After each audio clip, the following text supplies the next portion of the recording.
What is up, YouTube? Topher Peterson here again with another episode of Misadventures in Startups.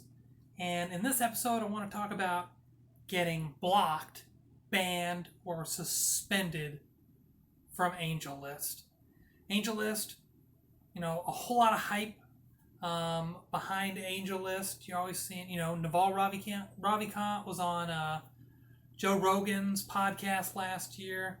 So if you're into startups and you're watching this video, obviously you're like, hey, how do I get into AngelList? How do I do this stuff? And you're on there trying to raise some money. Maybe you've been doing a little research and you send your first messages to some angel investors and wham, you get blocked, banned, or suspended. So what's the deal with that? All right. Well, here's the thing. AngelList is not for you. AngelList, despite how they market themselves as, democratizing venture capital, I don't know if that's the actual terms that they use, but it's not really for you. It's kind of elitist. And what I mean by that is it's not elitist in, your skin color and stuff like that. But AngelList is really about who do you know? It's not a what you know type environment. It's very much, you've heard it's really cliche, but it's not what you know, it's who you know. That really is the truth on AngelList. Let me pull this up real quick. Oh wait, I'm blocked. I can't. I actually was going to pull it up on here. Okay, so I'm assuming that, I've titled this video so that it'll attract some organic search results. So people that are Googling, blocked, banned, or suspended by AngelList. So I'm assuming if you're watching this video that this has happened to you. And so maybe you know that when you sign up for AngelList, you're like, okay, I've made a profile. Now what? Now what do I do? It's very much like early Facebook. Back in, 2005, 2006, if you signed up for Facebook, you really just had a profile.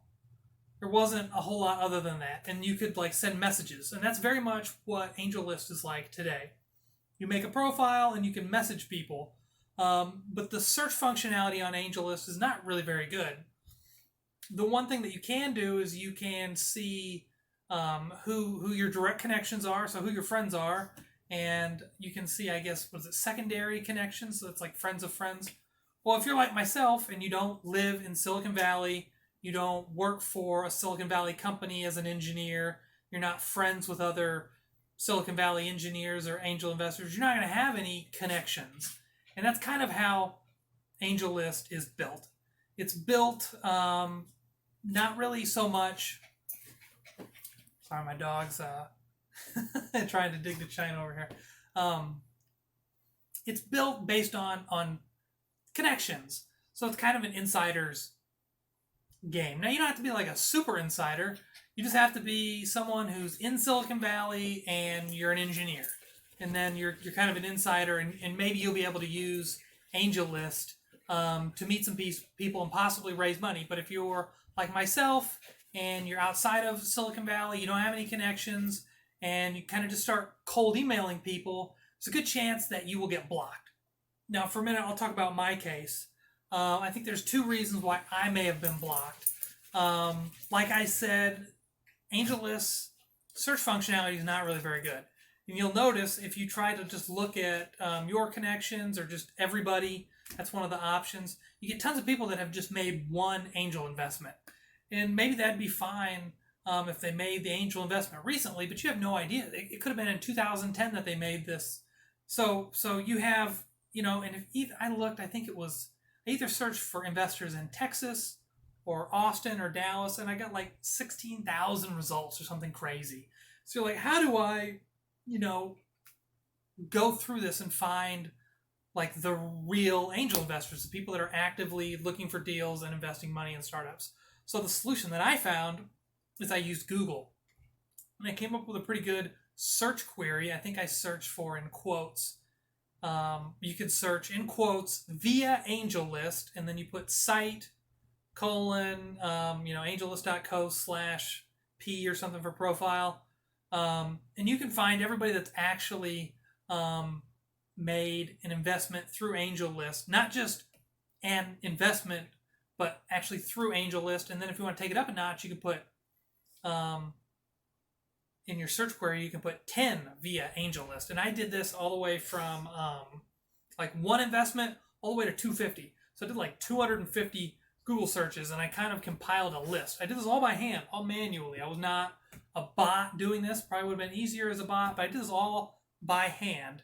And Google actually flagged me a few times and was like, hey, is this a bot? And I had to do the little CAPTCHA thing to prove I wasn't a robot. And I completed doing this, and I kind of found some interesting stuff. And I guess I'll share it while I'm talking about this.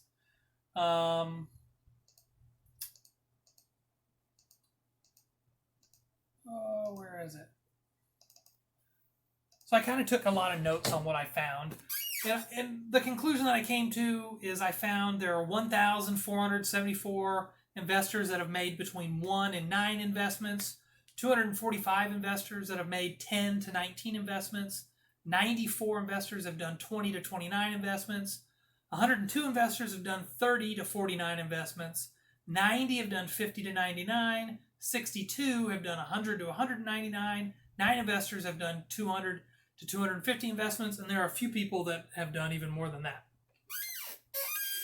Now, I did not actually compile this list and publish it. I know AngelList probably would not want me doing that, so I kind of just kept it to myself. But my plan was, hey, now I kind of know how many investors are there, how many deals do they happen to do, and who do I want to target.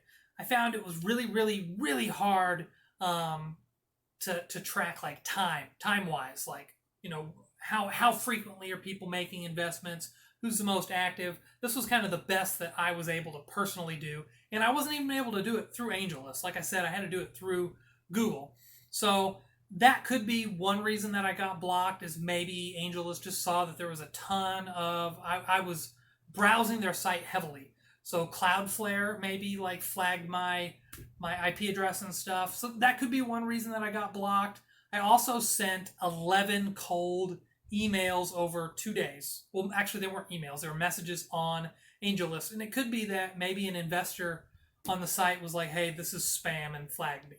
So I'm not sure. I had those two things. And I got flagged, I guess. And I have been blocked, banned, suspended from AngelList. This happened actually to me last year as well. I don't remember what I was doing. I don't think I crawled their site with a bot. I haven't really done that. I don't remember what happened, why I got banned last year. I submitted an appeal. They unbanned me. I submitted an appeal this time too, and I just decided I'm kind of done with it. I know there's tons of hype behind AngelList. It seems like if you're in the if you follow the startup media ecosystem on YouTube, Twitter, and you just watch a lot of content about startups, you have a startup yourself, you write a lot of code, you try to get users and whatnot, you maybe have the same feeling. You're like, oh, I need to be on AngelList. How do I do this AngelList stuff? Well, my recommendation to you is if you're not a Silicon Valley insider, you don't need AngelList. You don't need AngelList. You don't need it. AngelList maybe isn't even for you, and you don't have to buy into all the hype. I really like all the content that Naval Ravikant puts out. I like following him on Twitter. I love hearing what he has to say.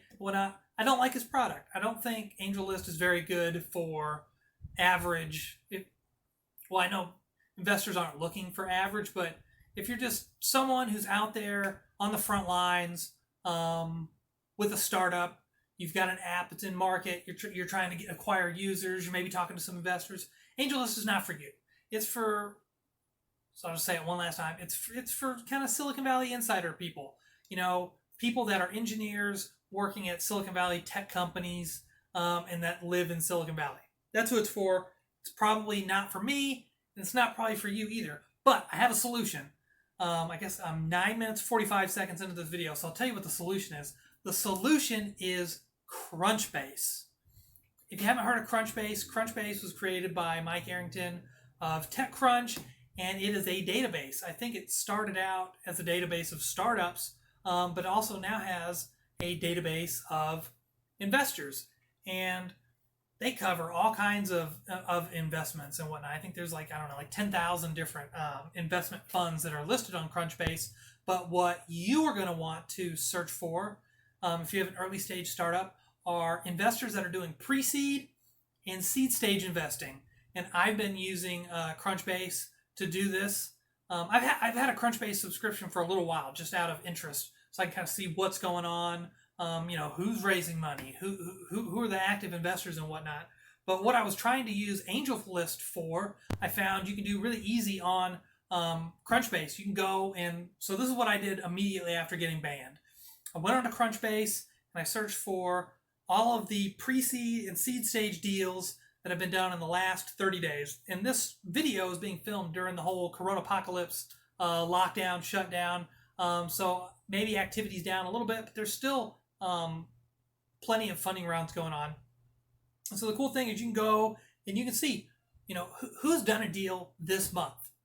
My kind of theory is if somebody's done an investment this month, it probably means they're an active investor that maybe you want to reach out to. I sent, I think, about 10 or 11 cold emails, and that's all I was really able to send out, because not every investment firm lists their email. Some of the people want to play the kind of insider game. They don't want to be open to everybody. But there are a lot of investors that are open to cold pitches. So I sent out 10, and this was only to people that were listed as doing lead investments. I didn't contact anybody doing like follow-on kind of investing. So that's my solution to you, is if you've been blocked, banned, or suspended by AngelList, just go try Crunchbase. It does cost $300 a year. So if you don't have $300 to spend on something like that, then maybe don't do it. But if you have a little bit of money to invest in it, I would recommend it. It's not a must-have. It's just, it's a tool that's out there. I'm sure it costs them money to maintain that list. So if you want to check it out, it's $300. It's crunchbase.com. The product is called Crunchbase Pro. The one thing that is different about Crunchbase than AngelList is that it's mainly listing funds, not so much angel investors. But like I said, there's pre-seed funds and there are seed funds. So they're investing kind of at the same stage as the angel investors. And one of the cool things is that they're actually putting in a lot more money than the angel investors do. They're not putting in $25,000 checks. They're doing like, I don't know, a lot of the deals were like $2 million, and they're listed as seed stage deals. So,